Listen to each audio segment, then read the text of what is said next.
I'm here with Andrew. Behind the camera we have Mark, and we're Caravel Gaming, and we're going to be doing something a bit different today here in Manchester. This is a PTQ for Dragon's Maze, and the idea is we're going to be talking to people rather than actually covering some of the early rounds. We're just going to be talking with people. We're going to learn about what makes them tick and sort of the decisions they make. So we're going to try and teach you Magic players basically how to think. So Boomer, like why are we doing this? Like what's our reasons behind this kind of learning process? Well, our main reasons are that Graham and I have both been very active in the poker coaching community for some time now.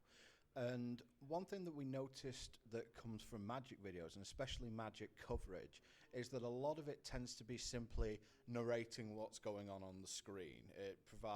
There is some value added to it, but a lot of it's sort of directed towards people who already know what's going on essentially on the table.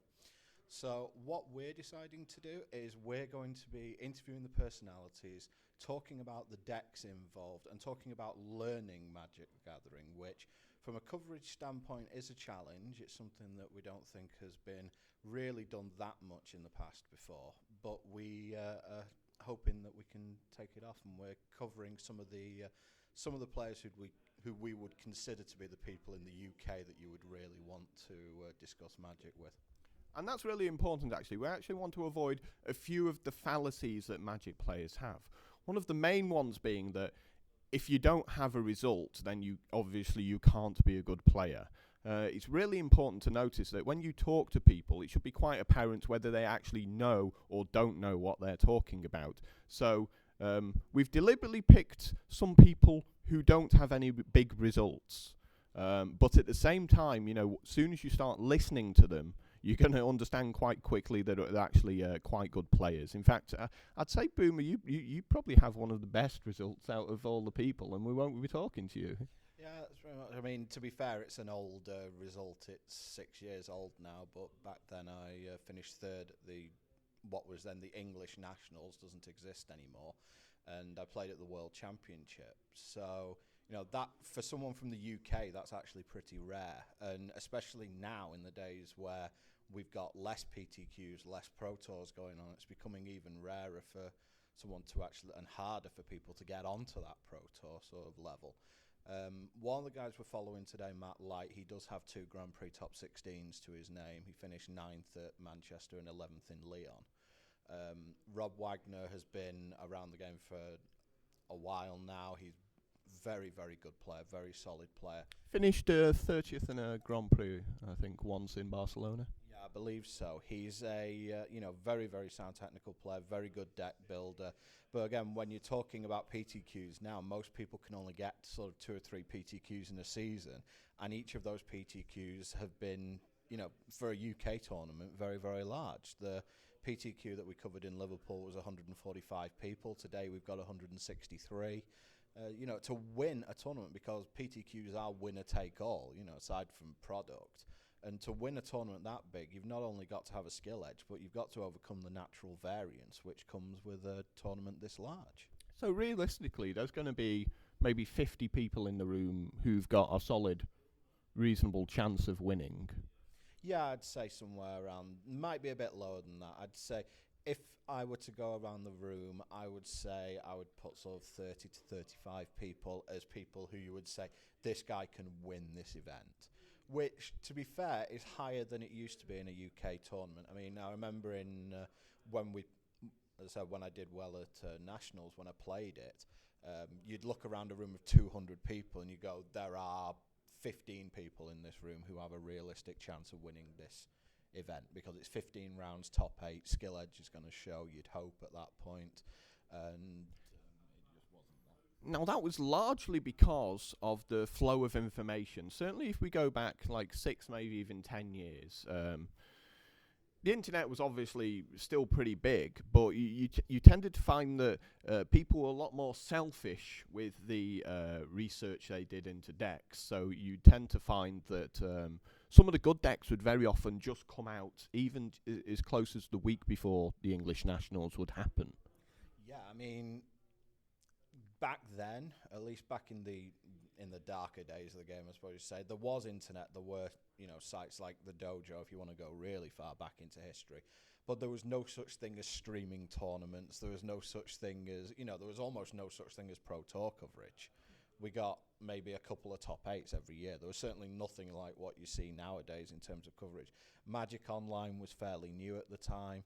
In fact, one of the first things that sort of can come back to a story was the very original Solar Flare deck, which was Angel of Despair Zombify deck.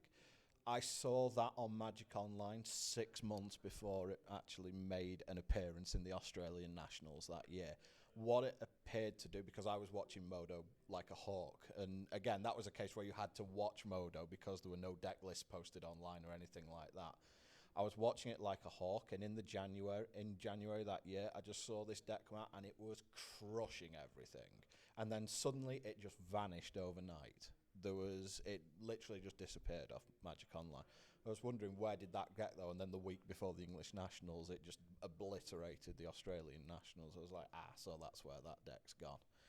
And the flow of information just wasn't there then. But nowadays, if a deck breaks out at, say, a Star City Open, everyone knows that deck within a week, and everyone's play-tested it to death on Magic Online.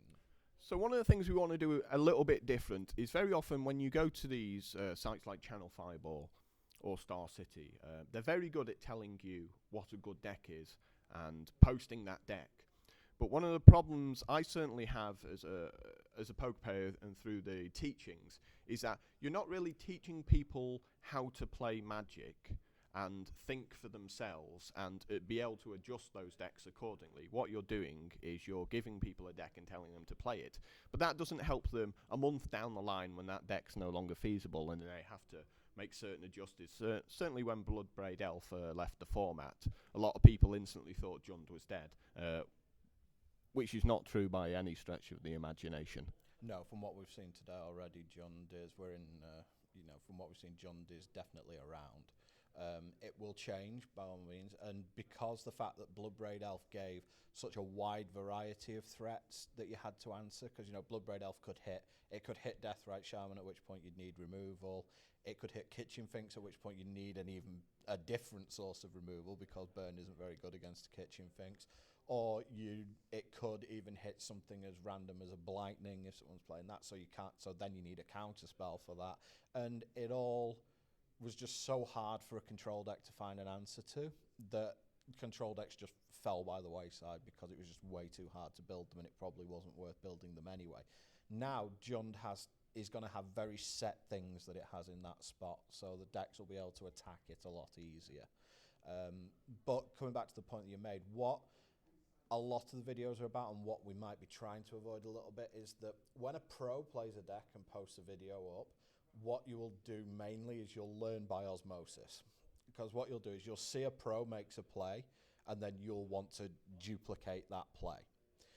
When that happens, if you learn by that way, if a pro just says, I'm doing this, and then someone copies it, you're not getting the thought process behind it. Some pros are very good at giving their thought process behind it, others aren't. And what you're looking for, if you can only copy what someone does, you will never be better than that player. And what you're obviously looking to do is be as good as you possibly can be. And if you're only learning through osmosis, you're capping your ability to learn immediately. And so you're going to be seeing that a lot today. Throughout all the interviews that we're going to be doing today, pay attention to what people are saying, but mainly I'll be trying to pull out their thought processes through the day, and hopefully from all that we can improve.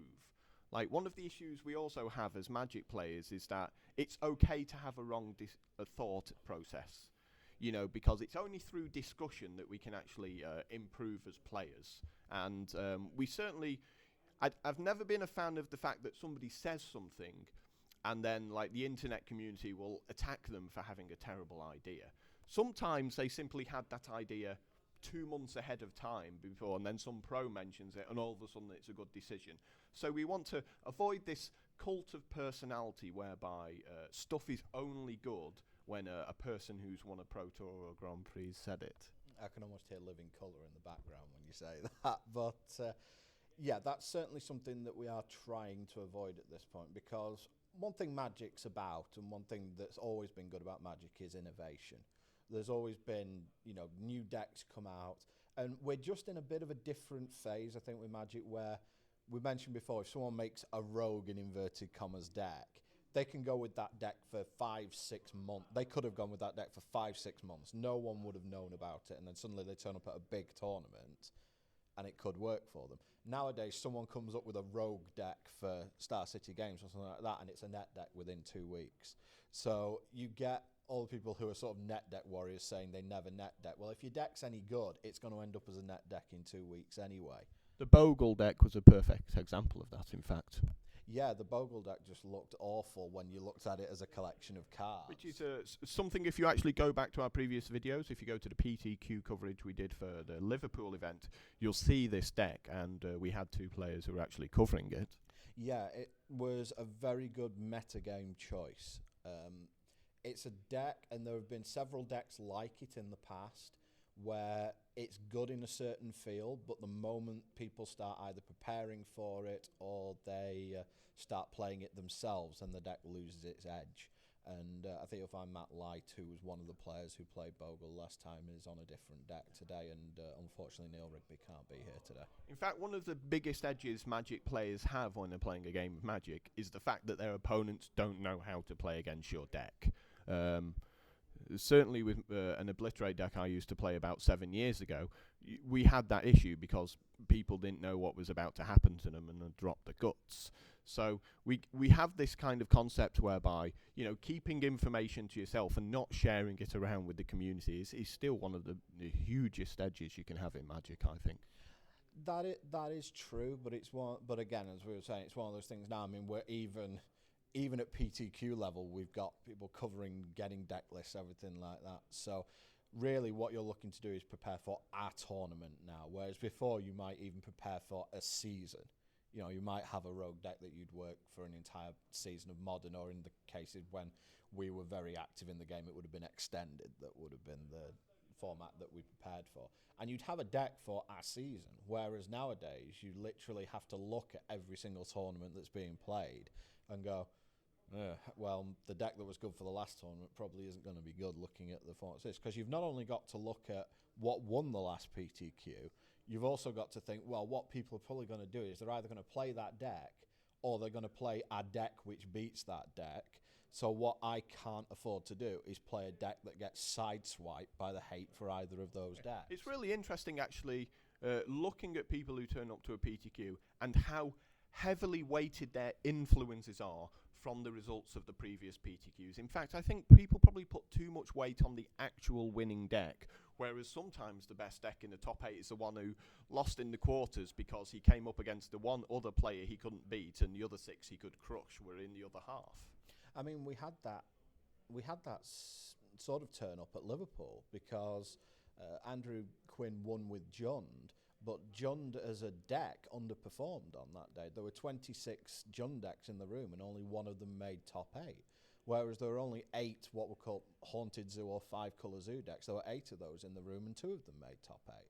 So just looking at the deck that won often isn't a very good indicator on what happened. It could just be that his opponent's deck fell over in the semi-final, which is, that's something which has happened before. Their opponent, in Neil Rigby's case, when he was playing against Affinity, he mulliganed to 4 game 1 against it. So, just because a deck has won a tournament does not mean that it's immediately the deck to beat. And Modern is certainly a format like that, because if we look back on the results of the last PTQ that was in Dublin, a Boros aggro deck won that one. But if you look at the top 8, there were 3 blue, white, red control decks in it, or flash decks, whatever you want to call them, the blue, white, red tempo decks. There were 3 copies of that in the top 8. So if you're looking at a deck to win, you're probably not looking at the deck that won the tournament. If you're looking at a deck to beat or a deck to aim for, it wouldn't be the deck that won the tournament in Dublin.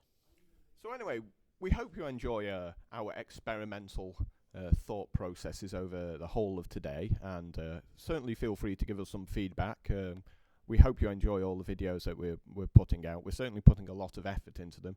And here's the good thing about it: if it doesn't work, it doesn't work. We've lost maybe a day of actual footage, But if it does work, then hopefully this is something we can go on and do for weeks, months and years, and provide you with good content to put up on our channel.